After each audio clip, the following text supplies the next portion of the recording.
कानपुर में निजी अस्पताल अमला की मुबैना गफलत, खातून जाँ बहक। मजीद देखते हैं मोइन सदीकी की इस रिपोर्ट में। कानपुर में निजी अस्पताल की मुबैना गफलत से खातून जाँ बहक। वर्षा का मैयत अस्पताल के सामने रखकर शदीद एहतजाज। मुजाहिदीन ने अस्पताल के शीशे तोड़ दिए। पुलिस मौके पर पहुंच गई। अस्पताल अमले ने मेरी बीवी शाजिया बीबी का कत्ल किया है, खान मोहम्मद का इल्जाम। डॉक्टर ने हमें खून का बंदोबस्त करने का कहा और खुद ऑपरेशन करना शुरू कर दिया। अमला शाजिया को मुर्दा हालत में ऑपरेशन थिएटर में छोड़कर फरार हो गए। खान मोहम्मद का इल्जाम। डॉक्टर के खिलाफ कत्ल का मुकदमा दर्ज किया जाए। वर्षा का मुतालबा। अलीबाद मेरे नाम से मैं मौजूद मेरी डिलीवरी लगी है जिसका गेम तैयार तकरीबन उनका टाइम डॉक्टर इस्मान साहब खुद मौजूद है।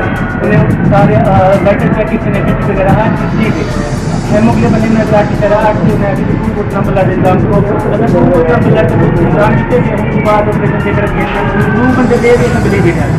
मैं बड़ा साल को इंतजार को ऑपरेशन किया ऐसा घंटा 1.5 घंटा इंतजार की जरूरत है। ऐसा बात ड्राइवर है कि वहाँ से काफी बाली लेके आके पूरा मरीज अंदर पहुँच गई।